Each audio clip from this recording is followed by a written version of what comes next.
Hi நண்பா. இன்றைக்கி பார்த்தீங்கன்னாக்கா காலையில் டிஃபனுக்கு அம்மா ரவா கிச்சடி செஞ்சு கொடுத்துருந்தாங்க. டேஸ்ட்டு பார்த்தீங்கன்னாக்கா சூப்பராக இருந்துச்சு நண்பா. நீங்களும் இது போல் ஒரு டைம் செஞ்சு சாப்பிட்டு பாருங்கள், டேஸ்ட்டு நல்லாயிருக்கும். வாங்க இப்போ இதை எப்படி செய்கிறதுன்னு பார்க்கலாம். ஃபஸ்ட்டு பார்த்தீங்கன்னாக்கா ஒரு ஸ்டவ் ஆன் பண்ணி கடாயை எடுத்துக்கோங்க. அதில் கொஞ்சமாக எண்ணெய் ஊற்றிக்கோங்க. எண்ணெய் லேசாக ஹீட் ஆனதுக்கப்புறம் அதில் பிரிஞ்சி இலை, பட்டை, லவங்கப்பூ, 2 ஏலக்காய், ஒரு அன்னாச்சிப்பூ சேர்த்து லேசாக ஃப்ரை பண்ணி எடுத்துக்கோங்க. அடுத்து இதில் 2 வெங்காயத்தை நீட்டை வாட்டத்தில் கட் பண்ணி சேர்த்துக்கோங்க.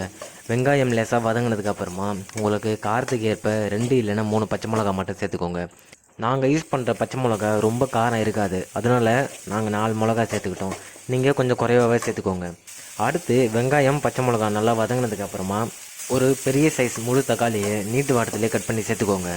தக்காளியும் லேசாக வதங்கினதுக்கப்புறம் இது கூட கொஞ்சம் கருவேப்பிலை சேர்த்து அதையும் நல்லா கலந்து விட்டுக்கோங்க நண்பா.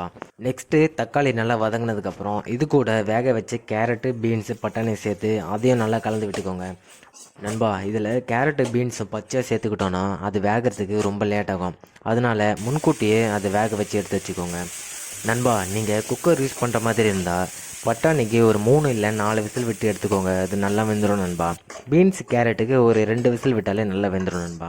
அடுத்து பார்த்தீங்கன்னாக்கா இது கூட ஒரு 1/4 ஸ்பூன் அளவுக்கு மஞ்சள் தூள் ஆட் பண்ணிவிட்டு அது நல்லா கலந்து விட்டுக்கோங்க.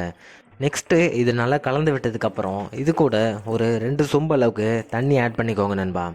அடுத்து உங்களுக்கு தேவையான அளவுக்கு இதில் உப்பு ஆட் பண்ணிக்கோங்க நண்பா. எங்கள் வீட்டில் ரவா கிச்சடி அதிகமாக செய்கிறதுனால ஒரு 2 ஸ்பூன் அளவுக்கு நாங்கள் உப்பு ஆட் பண்ணிக்கிட்டோம். நீங்கள் கொஞ்சம் குறைவாகவே யூஸ் பண்ணிக்கோங்க. அடுத்து இதை மூடி விட்டுட்டு ஒரு 2 நிமிஷத்துக்கு வெயிட் பண்ணுங்கள் நண்பா. இது நல்லா கொதிச்சு வரட்டும். 2 நிமிஷத்துக்கு அப்புறம் இதில் 1 கப் அளவுக்கு ரவை ஆட் பண்ணிக்கோங்க. இல்லைனா உங்களுக்கு தேவையான அளவுக்கு கூட ரவை ஆட் பண்ணிக்கலாம் நண்பா. ரவை மொத்தமாக ஒரே டைம்லேயே கொட்டிடாதீங்க. அது லேசாக கொட்டிகிட்டு இருக்கிறப்ப ஒரு கரண்ட் யூஸ் பண்ணி தொடர்ந்து அதை கிண்டி விட்டுட்டே இருங்க நண்பா.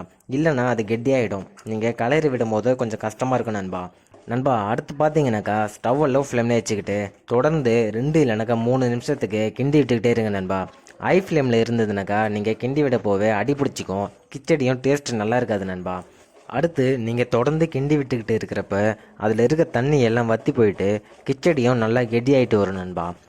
அடுத்து ஓரளவுக்கு கெட்டியாகிற வரைக்கும் தொடர்ந்து கிண்டி விட்டுகிட்டே இருங்க நண்பா. நெக்ஸ்ட்டு இதை மூடி விட்டுட்டு 30 இல்லைனாக்கா ஒரு 40 செகண்டுக்கு வெயிட் பண்ணுங்க நண்பா. அதுக்குள்ளே ரவை நல்லா வெந்துட்டு இன்னும் கொஞ்சம் கெட்டியாகிடும் நண்பா. தொடர்ந்து 1 நிமிஷம் போல் அதை கிண்டி விட்டுகிட்டே இருங்க. அது வரைக்கும் ஸ்டவ்வை லோ ஃப்ளேம்லேயே வச்சுக்கோங்க நண்பா. அடுத்து உங்களுக்கு விருப்பம் இருந்ததுன்னா இதில் 1 ஸ்பூன் அளவுக்கு நெய் ஆட் பண்ணிக்கோங்க நண்பா. எனக்கு நெய் பிடிக்குங்கிறதுனால அம்மா கிட்ட சொல்லி 1 ஸ்பூன் அளவுக்கு நெய் ஆட் பண்ண சொல்லிக்கிட்டேன்.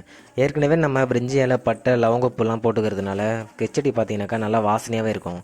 அதனால் உங்களுக்கு ஆப்ஷனல் தான், இது தேவைப்பட்டால் சேர்த்துக்கோங்க, இல்லைன்னா விட்டுடலாம். அதுக்கப்புறமா இது கூட கொஞ்சமாக கொத்தமல்லி நறுக்கி இது மேலே தூவி விட்டுக்கோங்க. அது நல்லா கலந்து விட்டதுக்கப்புறமா ஸ்டவ் ஆஃப் பண்ணிவிட்டு அது வேறு ஒரு பிளேட்டுக்கு மாற்றிக்கோங்க நண்பா. அவ்வளோதான் நண்பா, நல்ல டேஸ்டியான ரவா கிச்சடி ரெடி ஆகிடுச்சு. நீங்களும் இது போல் ஒரு டைம் ட்ரை பண்ணி பாருங்கள், டேஸ்ட்டு சூப்பராக இருக்கும். இந்த வீடியோ பிடிச்சிருந்ததுன்னா மறக்காமல் நம்ம சேனலை சப்ஸ்கிரைப் பண்ணிக்கோங்க நண்பா. நம்ம அடுத்த வீடியோவில் பார்க்கலாம்.